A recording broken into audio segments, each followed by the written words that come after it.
Добар ден, добре дојдовте на Слободен печат. Јас сум Александра Вуксановиќ, а еве што има ново.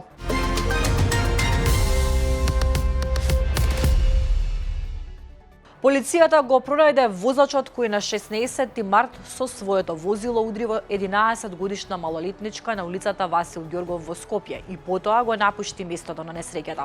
Станува збор за лицето со иницијали СБ од Скопје, информира Министерството за внатрешни работи. Несреќата се случила околу 13 часот и 20 минути на крстосницата меѓу улицата Васил Ѓоргов, Сервисната улица и улицата Народен фронт, кога патничко возило ја удрило малолетничката и побегнало. Против него СВР Скопје ќе поднесе кривична пријава од Кривичниот законник за тешки дела против безбедноста на луѓето и имотот во сообраќајот, како и за неукажување помош на лице повредено во сообраќајна незгода.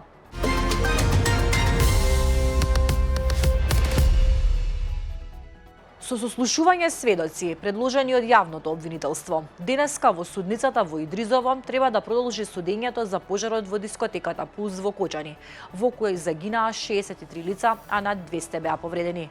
Со денешното ручиште продолжува доказната постапка со изведување сведоци на предлогот на обвинителството, кое го застапува тим од 15 јавни обвинители.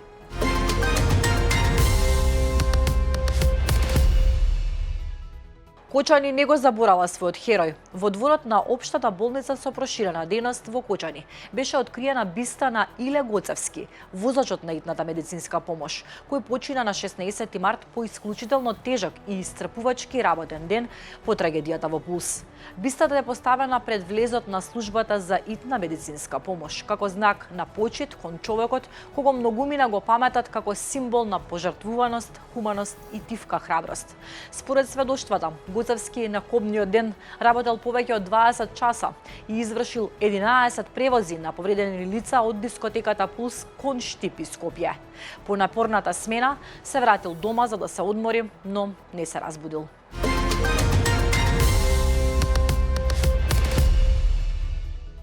Стојанче Јовановски на 30 март 2026 година треба да се појави пред Основниот кривичен суд во Скопје, каде е закажано првото рочиште од судскиот процес што следува по трагедијата од 2 март, кога Ивана Јовановска и незината 6-годишна ќерка Катја загинаа по пат од 6 кат во скопската населба Карпаш. Според повеќе домашни извори, со судскиот процес обвинетиот ќе се соочи по повеќе поднесеното обвинение за семено насилство, закани и наведување на самоубиство. Судењето на 30 март нема да биде само формален почеток на една кривична постапка, туку и прв судски тест за обвинението што треба да покаже како обвинителството ќе ја докажува врската меѓу долгото семено насилство, заканите и трагичниот исход од 2 март.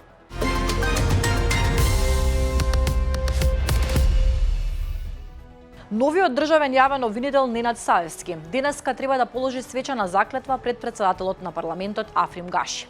Савевски ќе биде 9-тиот републички јавен обвинител на Република Македонија од осамостојувањето во 1991 година.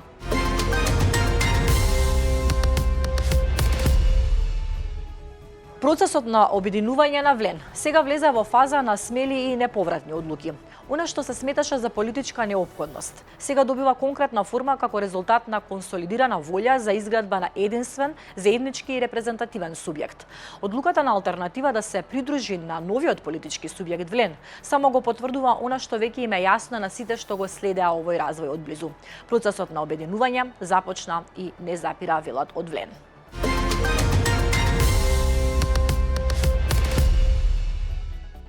Премиерот Христијан Мицкоски учествува на свеченоста по повод 50 годишнината од формирањето на Европската народна партија, која се одржува во Брисел, каде се собраа бројни европски лидери и представници на најголемото политичко семејство во Европа. Во своето обраќање Мицкоски истакна дека ЕПП во изминатите 5 децении има клучна улога во градењето на современа Европа, нагласувајќи дека оваа политичка платформа представува двигател на европските вредности, демократија и стабилност. Тој посочи дека членството и активното учество во ова семејство е важен сигнал за посветеноста на Македонија кон европската перспектива и интеграција, потенцирајќи дека земјата останува цврсто определена на патот кон Европската унија.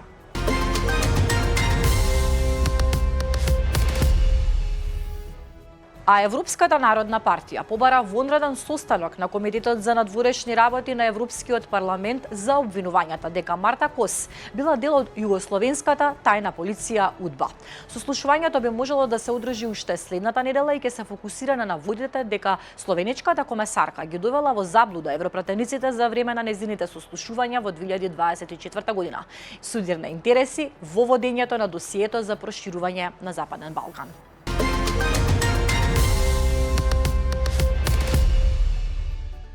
Лидерите на Европската Унија денес се собраа во Брисел со амбиција да разговараат за конкурентноста и економската иднина на Европа. Војната, енергијата, безбедноста и политичките блокади повторно ја ставаат Унијата под притисок. Најжешката тема е пакетот од 90 милиарди евра за Украина, кој е клучен за финансиската стабилност на Киев, но е закочен поради унгарското вето. Според извештаите, Виктор Орбан го врзува договорот со спорот околу нафтоводот Дружба, преку кој руската нафта стигнува до Унгарија, а Брисел во меѓувреме понудил помош за поправка и повторно отворање на трасата. Војната ескалација околу Иран дополнително ја притиска Европа. Официјалната агенда на Европскиот совет потврдува дека лидерите денес разговараат и за последиците врз енергетските цени и енергетската безбедност на Европската Унија.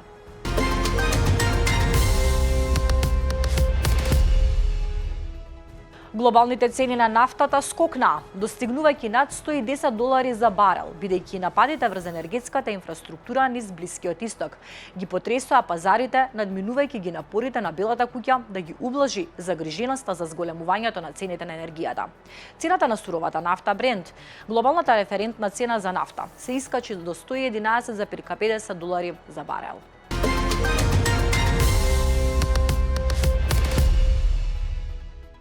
Доналд Трамп се закани дека ќе го уништи најголемото гасно поле на светот ако Иран повторно го нападне Катар. Иран два пати ја ракетираше индустриската област Рас Лафен во Катар, каде што се наоѓа најголемата постројка за производство на течен природен газ во светот, одмаздувајќи се за израелскиот напад врз гасното поле Јужен Парс, што беше прв потврден напад врз иранската енергетска инфраструктура од почетокот на војната пред речиси 3 недели. Иако израелските медиуми и Wall Street Journal објавија дека нападот врз Јужен Парс бил изведен со одобрение од САД, Трамп тврди дека Вашингтон не знаел ништо за нападот, а Катар не бил вклучен на ниеден начин во него. Тој вети дека Израел повеќе нема да го напаѓа ова гасно поле.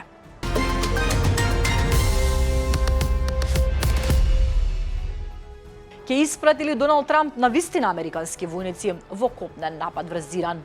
Администрацијата на председателот на САД Доналд Трамп разгледува распоредување илјадници американски војници за да ја засили својата операција на Блискиот исток, додека американската војска се подготвува за можните следни чекори во кампањата против Иран. Распоредувањето дополнителни сили би можело да му овозможи на Трамп повеќе опции додека размислува за проширување на операциите. Тие вклучуваат обезбедување безбеден премин за танкерите со нафта низ Ормускиот теснец, мисија што главно би се реализирала со воздушни и поморски сили, велат изворите.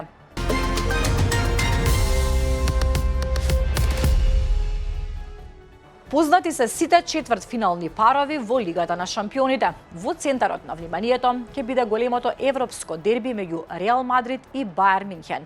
Пресметка која традиционално носи неизвестност и врвен фудбал. Сепак, ништо помалку атрактивни не се ниту останатите дуели. Актуелниот европски шампион ПСЖ ќе се соочи со Ливерпул, додека Барселона ќе игра против Атлетико Мадрид во уште една шпанска пресметка со висок влог. Најповолна ситуација на хартија има Арсенал, кој ќе се сретне со Спортинг и ќе ја има улогата на фаворит за место во полуфиналето.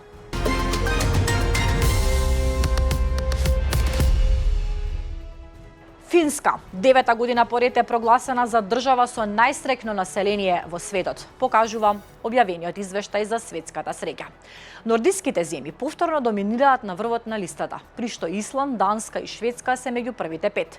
Коста-Рика е единствената земја што не е нордиска, а е меѓу првите 5 поточно рангирана на 4-то место. Листата опфаќа 147 среќни земји, при што на последното место е рангиран Авганистан.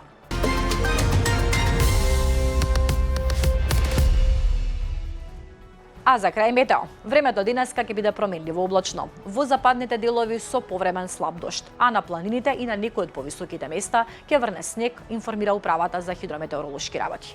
Дневните температури ќе бидат од 3 до 15 степени. За продолжениот викенд ќе се задржи променливо облачно време со слаб до умерен северен ветер. Утринските температури наместа ќе се спуштат под нулата. Гледавте вести, благодарам на довербата. Повеќе содржини побарајте на slobodnpečat.mk.